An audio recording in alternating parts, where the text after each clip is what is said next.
সুধী বৈষ্ণব ভক্তবৃন্দ, প্রণাম রইল আপনাদের চরণে, ভক্তিপূর্ণ প্রণাম। আশা করি সকলে ভালো আছেন। প্রণাম জানাই আমার শ্রী গুরুদেবের চরণে, প্রণাম জানাই অনন্ত কোটি বিশ্ব ব্রহ্মাণ্ডের নায়ক শ্রী ব্রজেন্দ্র নন্দনন্দনের চরণে। সুধী বৈষ্ণব ভক্তবৃন্দ, ধারাবাহিক অনুযায়ী আজ আমরা ভাগবত প্রথম স্কন্ধ থেকে 7 নং শ্লোকটি উপস্থাপন করব। আমরা সকলে ব্রতী হব এবং অবশ্যই আমরা নিয়মিত ভাগবতের শ্লোকটা আমরা পাঠ করব বা শ্রবণ করব। সুধী বৈষ্ণব ভক্তবৃন্দ, আমরা কালকে কিছু কথা বলেছিলাম গতকাল শ্রী ব্রহ্মাজি সম্পর্কে। তো কিছুটা আলোচনার পরে আমরা চলে যাব সেই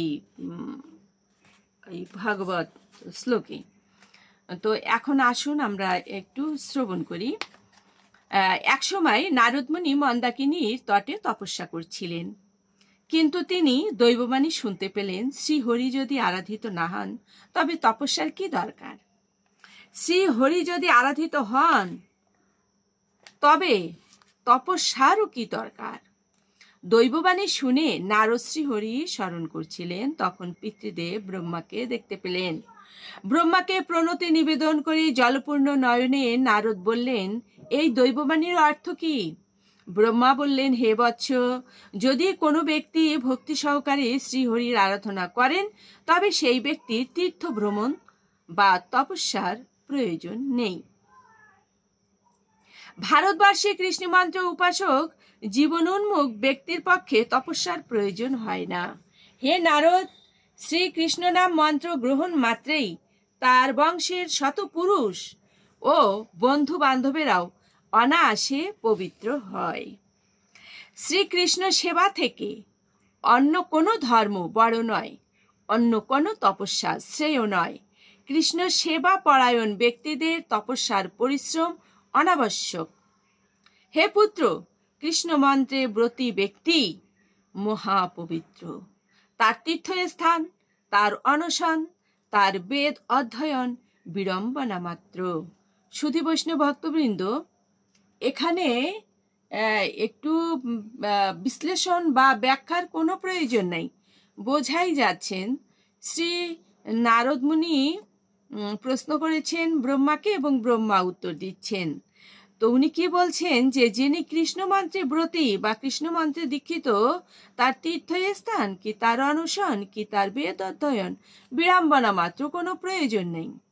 হে বৎস, বলছেন আবার ব্রহ্মাজি, হে বৎস, আগুন পবিত্র, নির্মল জল পবিত্র, ভারতবর্ষ পবিত্র এবং তীর্থস্বরূপ তুলসী পত্র পরম পবিত্র। কিন্তু কৃষ্ণ নাম পরায়ণ, কৃষ্ণ সেবা পরায়ণ ব্যক্তি অবলীলাক্রমে এই সকলকে পবিত্র করেন, আর এরাও সাদরে কৃষ্ণভক্ত ব্যক্তির স্পর্শ বাঞ্ছা করেন। বসুন্ধরা হরিভক্তের পদধূলি দ্বারা তৎক্ষণাৎ পবিত্র হন। হে নারদ, জানবে যে এই ব্রহ্মাণ্ডে শ্রীকৃষ্ণ সেবক অপেক্ষা কোনো বস্তু বা কোনো ব্যক্তি অধিক পবিত্র নয়। সুধী বৈষ্ণব ভক্তবৃন্দ, ব্রহ্মাজি বলছেন, হে নারদ, জানবে যে এই ব্রহ্মাণ্ডে কৃষ্ণ সেবক অপেক্ষা কোনো বস্তু বা কোনো ব্যক্তি অধিক পবিত্র নয়। যে ব্যক্তি প্রতিদিন শ্রীকৃষ্ণ পূজা করেন এবং শ্রীকৃষ্ণ চরণামৃত ও মহাপ্রসাদ গ্রহণ করেন, সে শুধু পবিত্র নয়, মহাপবিত্র। হে নারদ, কৃষ্ণ ভক্ত যে বংশে জন্মগ্রহণ করে সেই বংশ পবিত্র হয়। জগতে যে ব্যক্তি কৃষ্ণ ভজনা করেন না, তার তপস্যা, তার কর্মপ্রচেষ্টা, তার পরিশ্রম বৃথা। গঙ্গা জল যেমন মদের ভাণ্ডকে পবিত্র করতে পারে না, সেই রকম বৈদিক কর্মকাণ্ডীয় যজ্ঞ, উপবাস, তপস্যা, ব্রত, দান, শুভকর্ম এসবই অভক্ত ব্যক্তিকে পবিত্র করতে পারে না। শ্রীকৃষ্ণে যে ভক্তি পরায়ণ নয়, সেই ব্যক্তি যদি তীর্থে স্নান করতে যায় তবে তীর্থ বিচলিত হন। বসুন্ধরা অভক্তের ভারে দুঃখে কম্পিত হয়ে থাকেন। হে বৎস, শ্রীকৃষ্ণের কথাই বেদশাস্ত্রের সারবস্তু।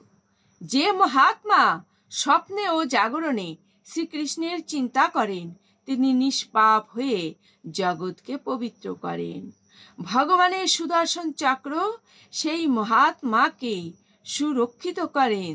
শ্রীকৃষ্ণের নিরন্তর স্মরণকারী ভক্ত অপেক্ষা আত্মা, প্রাণ, দেহ, লক্ষ্মী, সরস্বতী, আমি অর্থাৎ ব্রহ্মাজি, শিব তার কাছে কিছুই প্রিয় নয়। পরমপ্রভু শ্রীকৃষ্ণ হচ্ছেন ভক্তগত প্রাণ এবং ভক্তগণ হচ্ছেন কৃষ্ণগত প্রাণ। সুধী বৈষ্ণব ভক্তবৃন্দ, ভক্ত যেমন ভগবানকে ছাড়া কিছুই বোঝে না, তেমনি ভাবে ভগবানও ভক্তকে ছাড়া কিছুই বোঝেন না। ভক্ত শ্রীকৃষ্ণকে ধ্যান করেন, শ্রীকৃষ্ণ ভক্তের ধ্যান করেন। হে নারদ, যারা শ্রীকৃষ্ণ সেবা পরায়ণ নয়, তাদের জ্ঞান, তাদের তপস্যা, তাদের ব্রত, তাদের নিয়ম, তাদের তীর্থস্নান, তাদের পুণ্যকর্ম সমস্তই নিষ্ফল। যারা ব্রাহ্মণ অথচ কৃষ্ণ ভক্ত নয়, তারা ধর্মভ্রষ্ট পতিত জীব। কৃষ্ণ ভক্তিহীন ব্রাহ্মণ অপেক্ষা সধর্মাচারশীল চণ্ডাল, ম্লেচ্ছ, এমনকি কুকুর শুকুরেরাও ভালো। হে ভারত, ধর্মহীন ব্রাহ্মণেরা যা আহার্য রূপে গ্রহণ করা উচিত নয়, সেগুলিকে তারা ভক্ষণ করে। প্রতিদিন বিপরীত ধর্মাচার দ্বারা তারা পতিত হয়ে চণ্ডাল অপেক্ষাও অধম হয়। নারদ মুনি প্রশ্ন করলেন, হে পিত, ব্রাহ্মণদের স্বধর্ম কি? তাদের ভক্ষ বস্তু কি? ব্রহ্মা বললেন, হে পুত্র, ব্রাহ্মণদের নিরন্তর কৃষ্ণ সেবা করাই স্বধর্ম। এই জন্যই অন্যান্য লোকেরা ব্রাহ্মণকে সশ্রদ্ধ সম্মান জ্ঞাপন করে থাকে। ব্রাহ্মণের উচ্ছিষ্ট পদধৌত জল পান করে। ব্রাহ্মণরা প্রতিদিন শ্রীকৃষ্ণকে ভোগ নিবেদন করেন এবং শ্রীকৃষ্ণ প্রসাদে তাদের আহার্য বস্তু। সুধী বৈষ্ণব ভক্তবৃন্দ, এই পর্যন্তই। আমরা এবার শ্লোকটি শ্রবণ করব সুধী বৈষ্ণব ভক্তবৃন্দ। তবে একটু বলি, দেখুন, যারা কৃষ্ণ ভক্ত, শুদ্ধ কৃষ্ণ ভক্ত, ভগবানকে ভোগ নিবেদন না করে প্রসাদ পান না, আহার করেন না এবং ভগবত চরণে তিল তুলসী ফুল অর্পণ করাই তাদের প্রধান কাজ, তো তারাই হচ্ছে প্রকৃত ভক্ত, শুদ্ধ ভক্ত এবং তারাই ব্রাহ্মণ, তারাই বৈষ্ণব। তো আমরা যেন এমন ভক্তের সঙ্গ করি আর নিজেরা ভক্ত হবার চেষ্টা করি। ব্রাহ্মণকুলে জন্ম নিলেই সে ব্রাহ্মণ নয়, যিনি ব্রাহ্মণের আচরণ করেন তিনি ব্রাহ্মণ। আসুন আমরা সকলে ব্রাহ্মণের আচরণ করি এবং স্বধর্ম পালন করি। স্বধর্ম কি?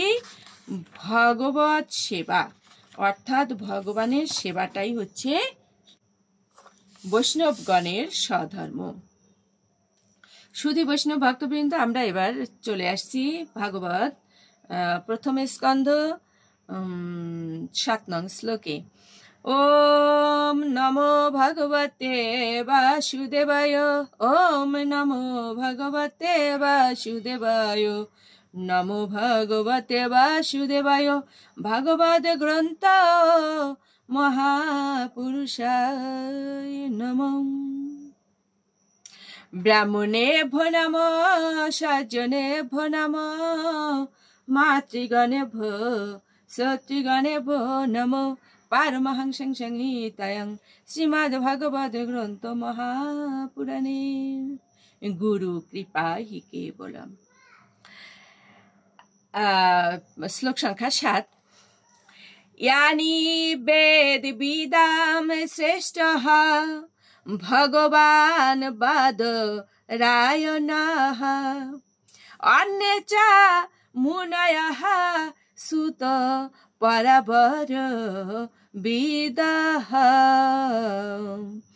বিদুঃ। অনুবাদ, হে সর্বপ্রবীণ বেদান্তবিদ সুত গোস্বামী, আপনি ভগবানের অবতার ব্যাসদেবের জ্ঞান প্রাপ্ত হয়েছেন এবং যে সমস্ত ঋষিরা ভৌতিক এবং আদিভৌতিক জ্ঞান পূর্ণরূপে লাভ করেছেন তাদের কাছ থেকেও আপনি জ্ঞান প্রাপ্ত হয়েছেন। তাৎপর্য কি বলছে? শ্রীমদ্ ভাগবত হচ্ছে ব্রহ্মসূত্র বা বাদ রায়ণ বেদান্ত সূত্রের যথার্থ ভাষ্য। একে যথার্থ বলা হচ্ছে কেননা ব্যাসদেব হচ্ছেন বেদান্ত সূত্র এবং শ্রীমদ্ ভাগবত বা সমস্ত বৈদিক শাস্ত্রের সারমর্ম, এই দুইয়েরই প্রণেতা। ব্যাসদেব ছাড়াও অন্য কয়েকজন ঋষি 6টি বৈদিক দর্শন প্রণয়ন করে গেছেন। তারা হচ্ছেন গৌতম, কনাদ, কপিল, পতঞ্জলি, জৈমিনী এবং অষ্টাবক্র। আস্তিক্যবাদ পূর্ণরূপে বিশ্লেষণ করা হয়েছে বেদান্ত সূত্রে, কিন্তু অন্যান্য দর্শনগুলি দার্শনিক কল্পনা প্রসূত জ্ঞান। সেগুলোতে সর্বকারণের পরম কারণ সম্বন্ধে কোনো উল্লেখ করা হয়নি। সবকটি দার্শনিক মতবাদ সম্বন্ধে যথার্থভাবে অবগত হওয়ার পরেই ব্যাস আসনে বসা যায়, যাতে অন্য সমস্ত মতবাদ খণ্ডন করে শ্রীমদ্ ভাগবতের আস্তিক্যবাদ পূর্ণরূপে প্রতিষ্ঠা করা যায়। শ্রীল সুত গোস্বামী ছিলেন যথার্থ শিক্ষক এবং তাই নৈমিষারণ্যের ঋষিরা তাকে ব্যাসদেবের উচ্চ আসন প্রদান করেছিলেন। শ্রীল ব্যাসদেবকে ভগবান বলে সম্বোধন করা হয়েছে, কেননা তিনি হচ্ছেন ভগবানের শক্তাবেশ অবতার। সুধী বৈষ্ণব ভক্তবৃন্দ, আমরা শ্রবণ করলাম, তো শুধু শ্রবণ করব না, আমরা এটা জীবনে প্রয়োগ করব কিভাবে? আমরা প্রতিদিন সম্ভব হলে ব্রাহ্ম মুহূর্তে স্নান করব, আর ভগবানের নাম জপ করব, আর কি করব? শ্রীমদ্ ভাগবত থেকে একটি শ্লোক আর শ্রীমদ্ ভগবত গীতা থেকে একটি শ্লোক অবশ্যই আমরা পাঠ করব।